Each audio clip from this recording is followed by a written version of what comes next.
Un saludo para todas y todos los estudiantes de Historia Contemporánea. Vamos a desarrollar esta primera videoclase atendiendo a la situación de emergencia en la que estamos en esta modalidad virtual. Y bueno, también va a quedar para la posteridad, ¿ya? Esta videoclase inicial sobre Historia Contemporánea. Ya hemos comentado de que no se trata de hacer una historia de la edad contemporánea, sino del tiempo contemporáneo. Una historia contemporánea significa, por lo tanto, del tiempo actual, y que no nos podemos ir demasiado para atrás. Llegamos a la conclusión de que debe abarcar, a la altura del 2020, como estamos, pues todo el siglo XX y lo que llevamos del siglo XXI. No nos podemos ir más atrás, y mucho menos hasta la Revolución Francesa, como pretenderían los de esa escuela tradicional, que hablaban de una edad contemporánea a partir de la Revolución Francesa. Nosotros estamos en un concepto como el de Tucídides, cuando hizo Historia Contemporánea en la guerra del Peloponeso, varios siglos antes de Cristo. Pero estaba haciendo historia contemporánea respecto a su tiempo.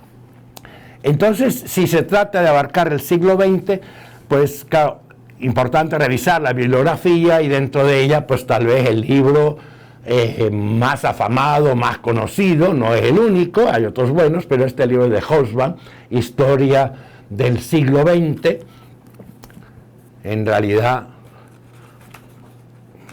Historia del siglo XX, 1994-1991, un libro publicado, traducido pues, y publicado en español en 1995, pero que en realidad es de un año antes su edición en inglés, Age of Extremes, The Short 20th Century, 1914-1991, ¿verdad?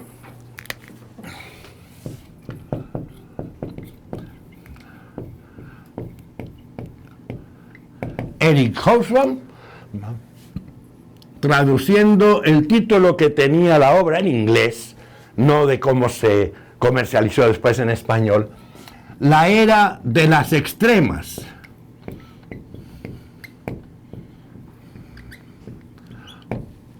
Con un subtítulo, El corto siglo XX, 1914-1991. Partimos de revisar los planteamientos de este autor. De hecho, les hemos hecho llegar un par de separatas, de archivos con fragmentos, no están completos, pero fragmentos de dos de los capítulos de este libro para que conozcan el planteamiento, aunque nosotros le hacemos una crítica a este autor que aparece pues aquí en nuestro libro de texto, en el cuaderno de cátedra, Historia Contemporánea, Análisis e Interpretaciones, que es el que vamos a ir siguiendo a lo largo del ciclo. Si no lo tienen todavía, lo pueden adquirir en la distribuidora de publicaciones, y ahí exponemos la posición de Hobsbawm, su interpretación del siglo XX, y también hacemos una crítica, un análisis crítico de esa posición que nos parece bastante eurocéntrica, y planteamos una alternativa. De forma que vamos a manejar, por un lado, la visión que tiene Hobsbawm, de la cual nos da así de entrada estos dos elementos: el título, La era de las extremas. Ese título tiene que ver con la interpretación que él hace del significado del siglo XX, el extremismo, la radicalidad del siglo lleno de guerras, etcétera, extremismo ideológico. Aparece no solamente el liberalismo, sino que aparece los fascismos, el comunismo. Entonces hay mucha lucha ideológica y muchas guerras también. Y el subtítulo que hace más referencia a los contenidos. Se trata del corto siglo XX, y abarca de 1914 a 1991. Esa es la visión de Hobsbawm, que ha sido después retomada, repetida por diferentes historiadores. Algunos disienten en una de las dos fechas, pero muchos han retomado esa propuesta de Hobsbawm. El corto siglo XX, y abarcaría solamente, fíjense, 77 años. cuando hagamos la crítica de aspectos formales de la propuesta de Hobsbawm, pues vamos a plantear eso, de que es demasiado exagerado, demasiado corto, se aleja demasiado de los 100 años que debería tener un siglo, es decir, una centuria. Nos va a resultar que son solamente 77 años. ¿No? Demasiado corto, va a ser una de las críticas. Pero estas serían críticas de tipo formal. Veamos antes algunas críticas sobre aspectos de contenido. Esta era de las extremas, al decir de Hobsbawm, significa de que se trata de que los contenidos sería la larga guerra mundial, porque para él la primera y la segunda guerra son una sola guerra, y por esto va a hablar de una guerra de 31 años, es decir, desde 1914 hasta 1945. Entonces el siglo contiene como elementos principales, en la visión de Hobsbawm, esta larga guerra mundial seguida de la Guerra Fría. A nomás terminar la Guerra Mundial, un par de años después, prácticamente 1947, la Guerra Fría, que terminaría con el derrumbe de la Unión Soviética y por lo tanto al desaparecer uno de los dos bandos contendientes, termina la Guerra Fría. Además termina con un desenlace donde hay un vencedor, que sea el mundo occidental, el llamado mundo libre, o sea, Estados Unidos ha derrotado a la Unión Soviética. Esa es la visión que se propagandizó en la época, que de alguna forma Hobsbawm repite en su libro. Vamos a tener ocasión de examinar más despacio ese tema de la Guerra Fría.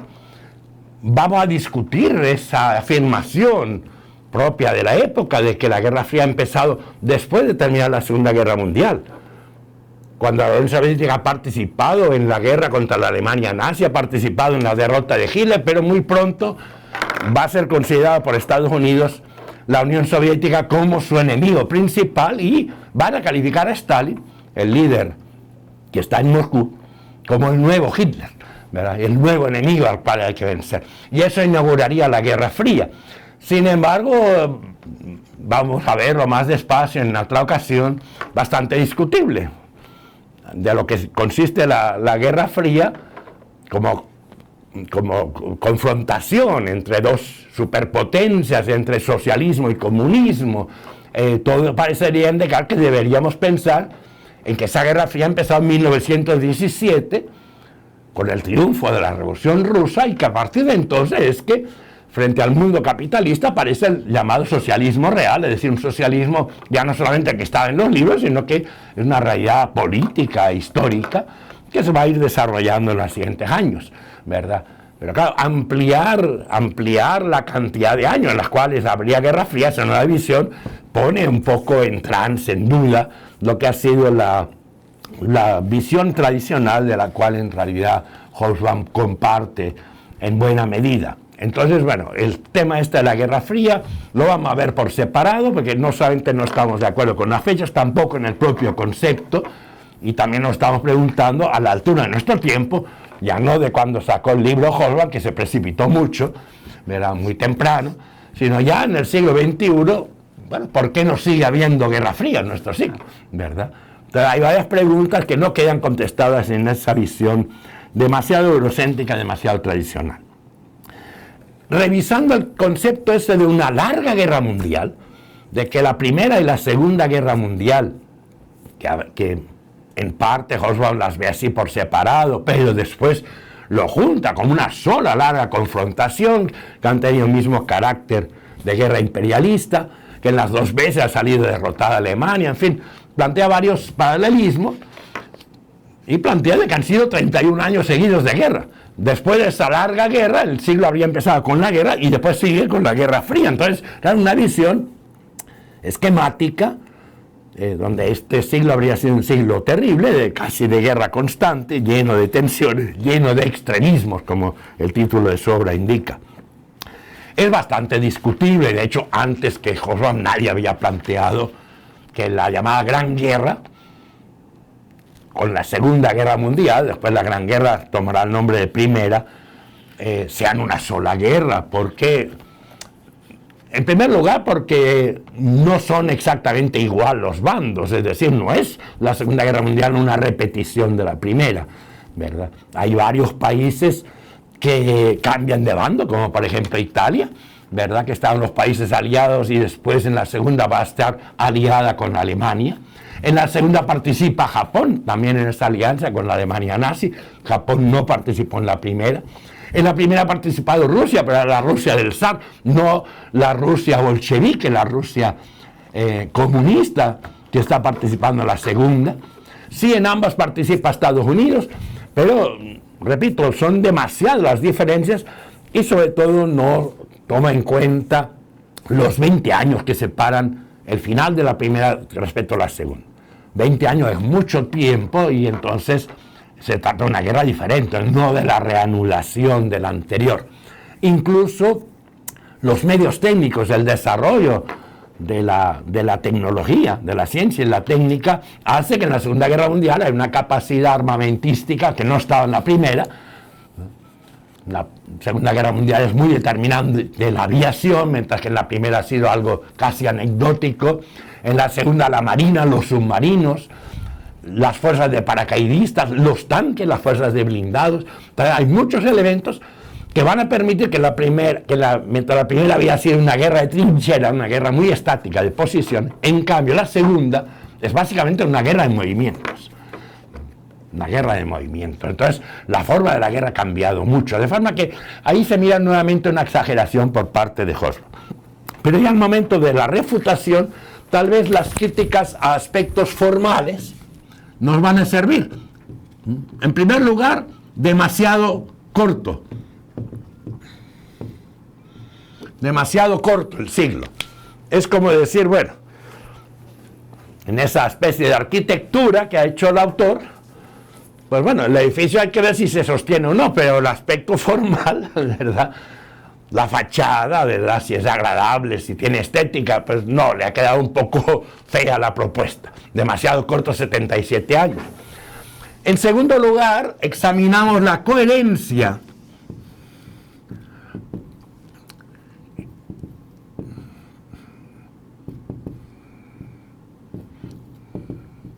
entre las dos fechas que nos propone, el inicio y el final.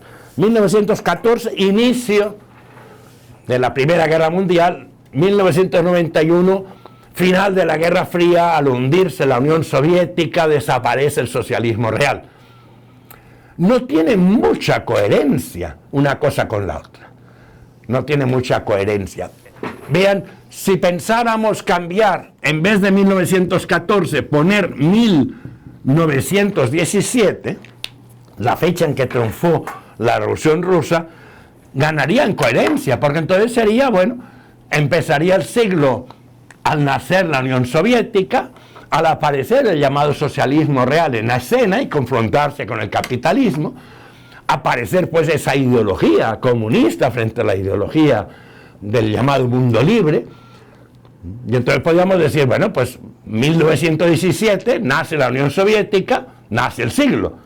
1991 se hunde la Unión Soviética y termina el siglo. Tendría más coherencia, aunque se nos haría un siglo más corto todavía, pero ganaría en coherencia. Aunque desde luego sí resultaría una visión demasiado exagerada pensar de que el acontecimiento de la Revolución Rusa haya tenido tanta influencia para una historia mundial, porque aquí estamos hablando de una historia universal, de todos los continentes. Si esos hechos son así de importantes, no solamente para Europa, para Estados Unidos, Canadá, sino también lo son para América Latina, para África, para toda Asia. Es decir, estamos hablando de una historia de toda la humanidad. Entonces tiene ese defecto formal, ¿vale?, la propuesta de Hobsbawm. Y en tercer lugar, lo voy a anotar aquí abajo, en tercer lugar, algo que podríamos decir es como muy lógico, ¿verdad?, es como muy evidente, pero a veces las cosas muy evidentes son las que más cuesta ver. El inicio del siglo XX, y luego nos habla del inicio del final del siglo XX. Pues bien,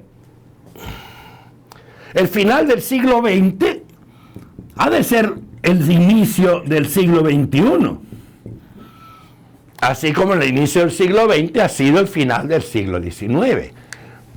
Ya era discutible eso de que la guerra mundial marque el inicio de un siglo, porque todas las cosas que se venían acumulando en el siglo XIX culminan con eso. Más pareciera, bueno, esto, o los elementos que son causa de la guerra ya eran parte del siglo XX, o si no, la guerra es todavía parte del siglo XIX. Pero más fuerte todavía la crítica aquí cuando examinamos los acontecimientos que él plantea de hundimiento de la Unión Soviética, desaparición del socialismo, desaparición o término de la Guerra Fría como final del siglo XX, debería ser inicio del siglo XXI. Y por lo tanto, con lo que hemos vivido en los años siguientes, deberíamos confirmar esa interpretación, esa visión. Y no es así. En la medida que hemos dejado pasar unos años más, hemos podido evidenciar de que el 11 de septiembre, es decir, el año 2001, los ataques del 11 de septiembre son los que realmente han marcado el inicio del siglo XXI. Lo que en ese momento se dijo de que el mundo ha cambiado, nada volverá a ser como antes, es extremadamente cierto. El siglo XXI ha arrancado con ese ataque a las Torres Gemelas y por lo tanto tenemos que rectificar. Si el inicio del siglo XXI es el 2001, quiere decir que el siglo XX ha terminado en el 2001 y tenemos que revisar toda la visión. De forma que la alternativa que vamos a construir parte justamente de eso. Es un siglo que termina siendo Estados Unidos atacado, es atacado por ser la potencia que tiene la hegemonía mundial, por ser la potencia que impone no solamente el sistema capitalista, sino el sistema consumista, el neoliberalismo, la globalización, aparece a los ojos de sus adversarios concentrado en esta superpotencia única. Y es lo que explica el por qué ha sido atacado. Por más que condenemos el ataque, pero tiene ese fondo de una explicación racional. Es decir, el siglo XX ha consistido en el siglo de Estados Unidos. Es el siglo en el cual Estados Unidos ha conquistado la hegemonía. Ese es el elemento central de la interpretación que proponemos. Y no solamente ha sido el siglo de Estados Unidos, ha sido el siglo del imperialismo.